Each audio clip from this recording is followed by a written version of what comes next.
Wow. Good morning and welcome. We did it. This is so exciting. I am exhilarated to be back in person with all of you after 3 long years. And those who are joining online, thanks for joining us here today. As Rachel mentioned, this is what I have missed for these past 3 years. Dr. Thomas, thank you for the lovely introduction. Sorry to throw that in there. I am extremely grateful to have had the honor of serving as the Academy's 83rd president this past year. So, you guys don't know me, but I'm going to try something with you guys, live in the room in Baltimore, as well as online. So during the last year, we've started our executive committee meetings with a 2-word check-in. It's an opportunity for those of us to check in with us, to see how we're really feeling before we kind of tackle the issues at hand. It's an exercise I picked up from Brené Brown, and it was a chance for us to connect to others before tackling all those things. Throughout the year, we were able to quickly gauge how the others were feeling. Anxious and overwhelmed when COVID numbers were increasing, peaceful and grateful when we were thinking about family or work, stressed out, happy, content, bittersweet. So would you do that with me now? Just scan the QR code, type in your 2 words of what you're feeling right now, and then we'll do a dynamic word cloud. I'll give you a few minutes.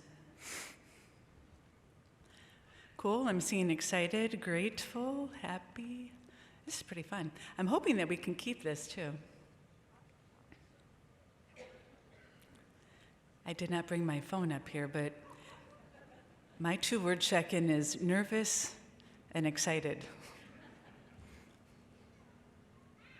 This is cool.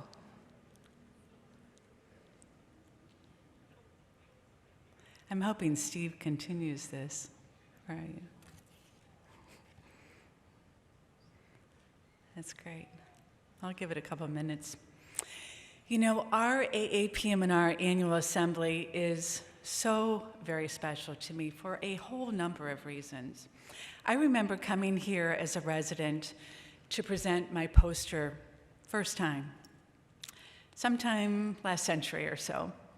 Of course, I love the educational opportunities at the annual assembly, but I really thrived on the networking. And you guessed it, volunteering. Another reason that this meeting is so special to me is that I met my husband, Dan Clark, on my flight to the San Antonio Annual Assembly when I was chief resident.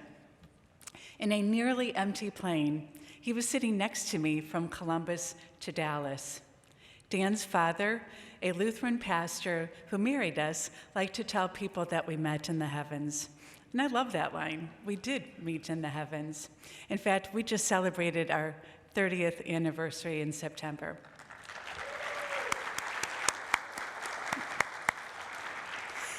Anyway, if this is your first or your 10th or your 20th time here, welcome, and I hope that you have a wonderful meeting and experience.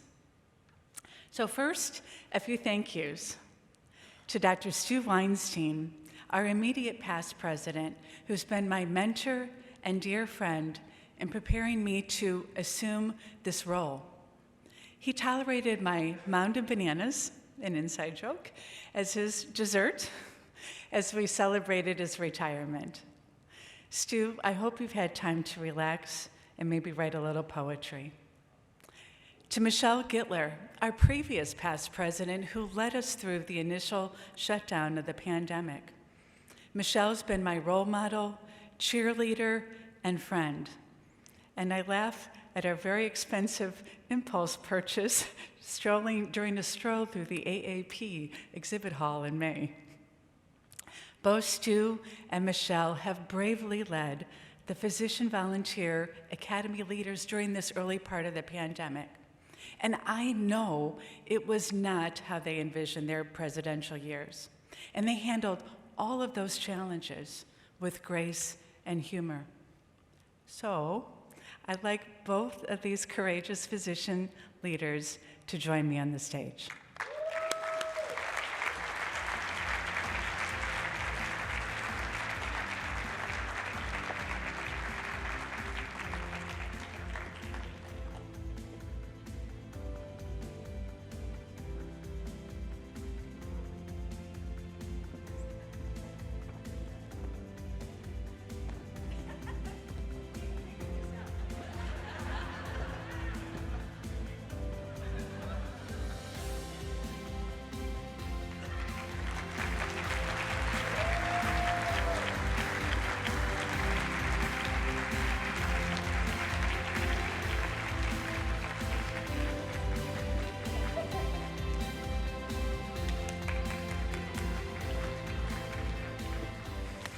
Thank you, guys.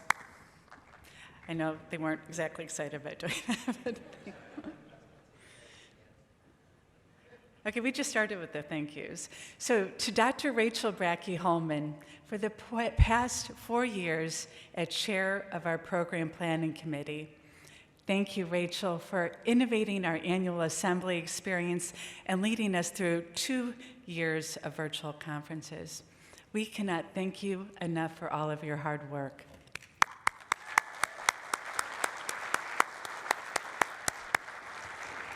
And we are super excited to have Dr. Sarah Wong take over as chair for the Program Planning Committee. Welcome, Sarah.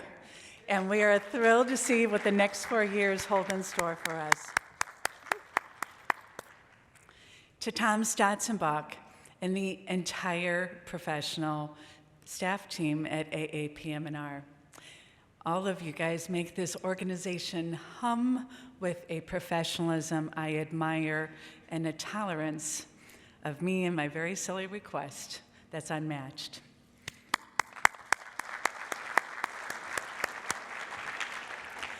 To the entire AAPM&R Board of Governors and so many other volunteers, I am so lucky to count all of you among my friends. I have had a blast, truly a blast, this past year, and I've loved learning with all of you. To my family, Dan, Matt, and Katie, my mom, Barbara, and my brothers, Brian, Scott, and Dave, and their families, they've always been my #1 fans, as well as my editor, my photographer, my script holder, my cheerleaders, as well as my LinkedIn partners. In fact, Dan, Matt, Katie, and my brother Scott are here in Baltimore to celebrate with me, and my brother Dave and Brian are joining online, so thank you.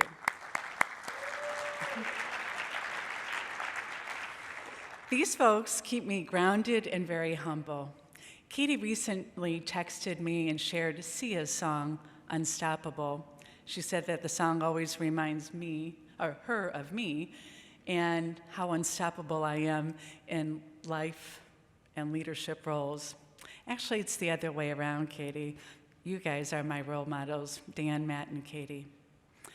To our Academy past presidents, my appreciation and respect for this group of leaders has grown tenfold, as this past year has taught me so much about leadership and our specialty. And it is with great respect and admiration that I say thank you. So the group of the past presidents, if you can rise and stand if you're able, and we'd like to give you a round of applause.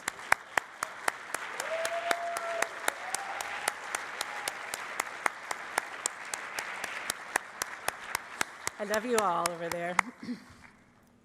To our outgoing class of Academy Future Leaders who started in 2019, pre-pandemic, took a year off, thank you for your flexibility and your desire to learn and grow. And if you guys can stand and be recognized also.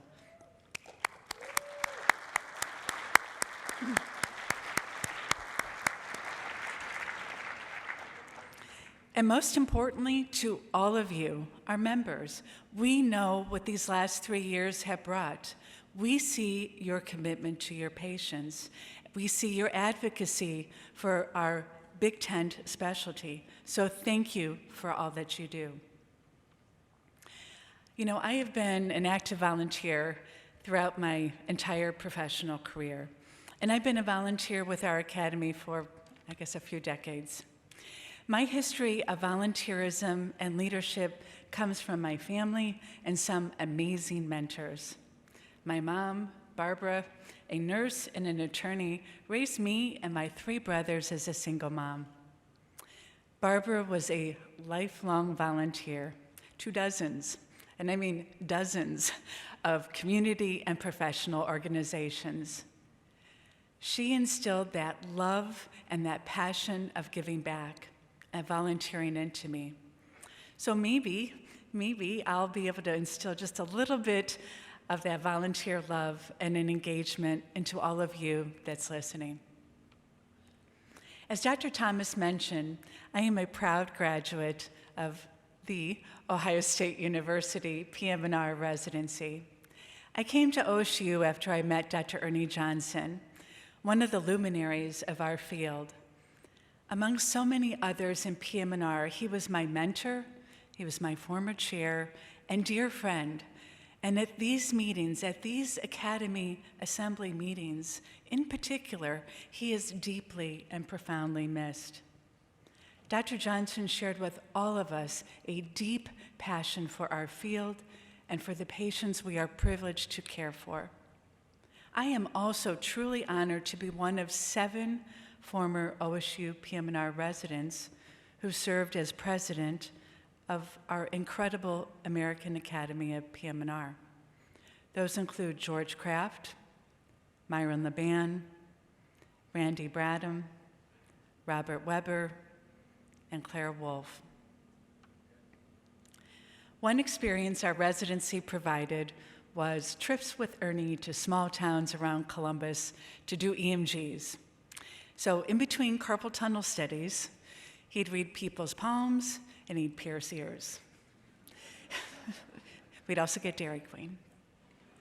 In addition to his expert clinical skills, Ernie loved to show how he could tie a knot in a cherry stem with his tongue. Yes, this is what we did during the annual assembly. His record was under 8 seconds. And this is not a skill that I have, so please don't ask me. Dr. Bill Pease posted a YouTube video of Ernie at age 84 demonstrating how to do a wheelie in a standard wheelchair, not a lightweight one, balancing on its back 2 wheels. So go under YouTube and Google it or whatever and find it. It's really pretty fun to watch. You know, these past 3 years are absolutely nothing we could have imagined. And I am extraordinarily mindful that we have endured tragic loss of loved ones and so many other things, jobs, personal connections, celebrations, graduations, proms, to name just a few. And I believe that we are resilient, and I believe that each of you are leaders. So I'm going to take this opportunity to share with you some examples that I've been exposed to in the last year of things that our Academy members, you guys, have been doing and leading in their own bold way. I invite you to share your innovations and your talents with our Academy.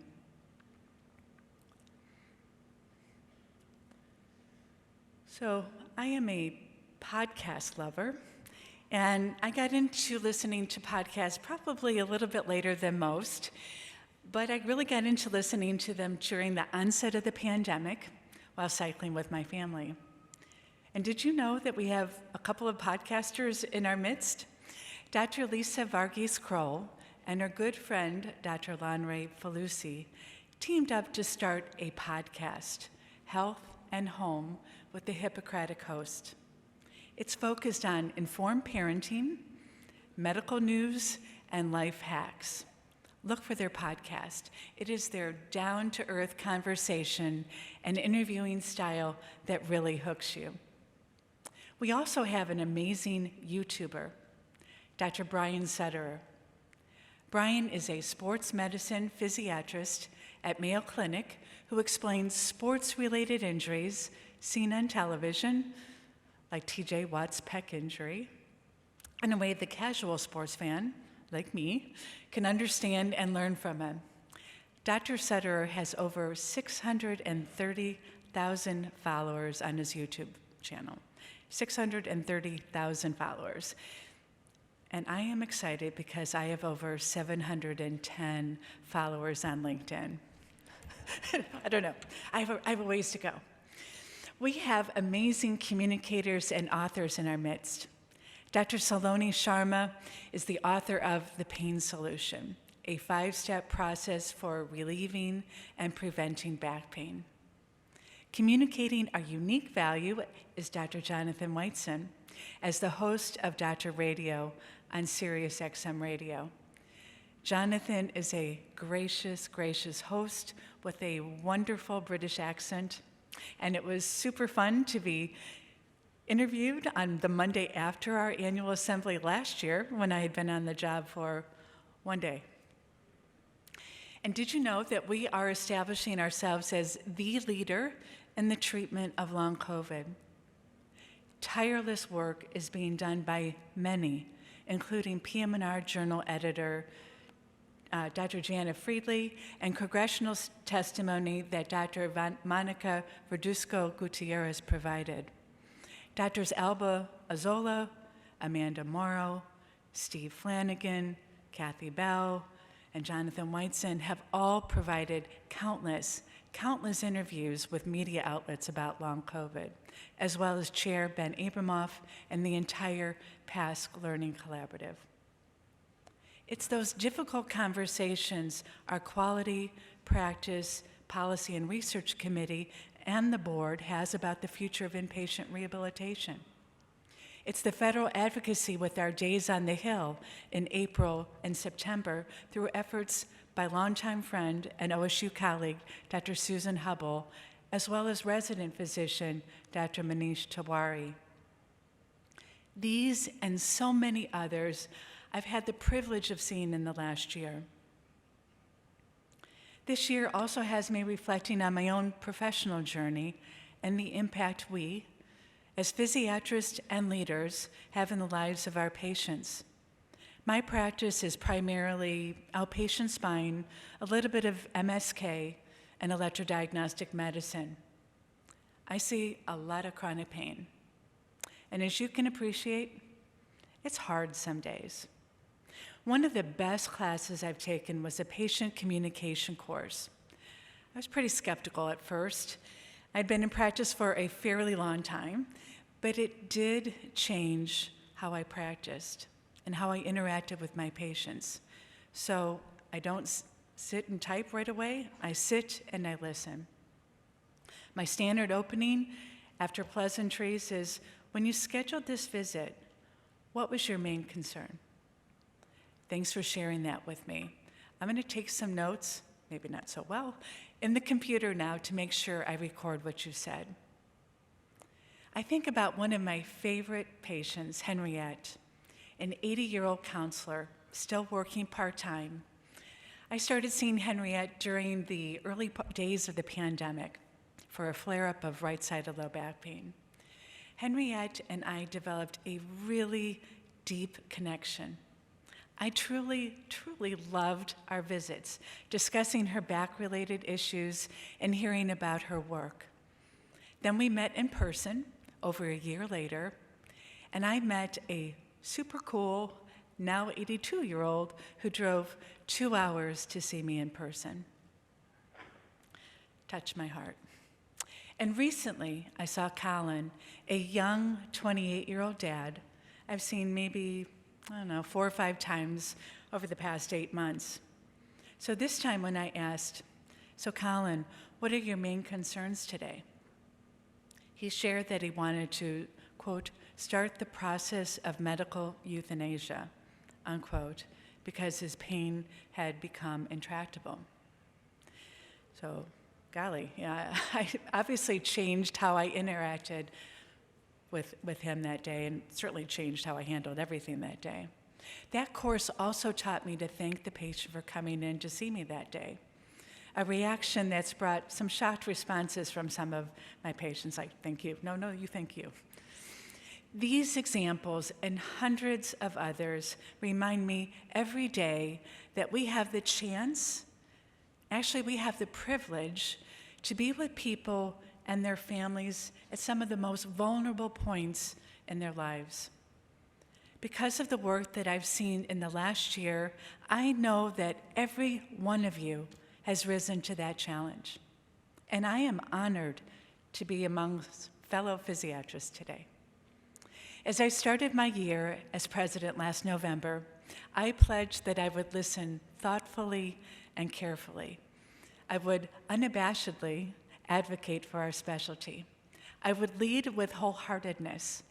I pledged that you would hear me say, wow, or cool beans, and say thank you as we recognize your accomplishments and our progress, and as I saw things that touched my head and my heart.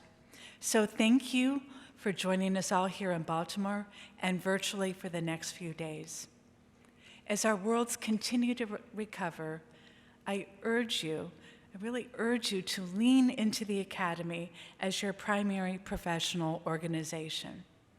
The AAPM&R is there's a theme, the society that is defending, that is guiding, and connecting the specialty of PM&R. And there is absolutely no better time to engage. So for those of you who have been focused elsewhere, obviously in the last 3 years, we welcome you back. For those of you who have been on the sidelines, we encourage you to find an interest here in our Academy and jump in with both feet. We want and we need your talents and innovations of our members, you, to guide our specialty forward into new terrains of healthcare. We need volunteerism and engagement with our Academy now more than ever. Thank you and have a fantastic experience during our annual assembly.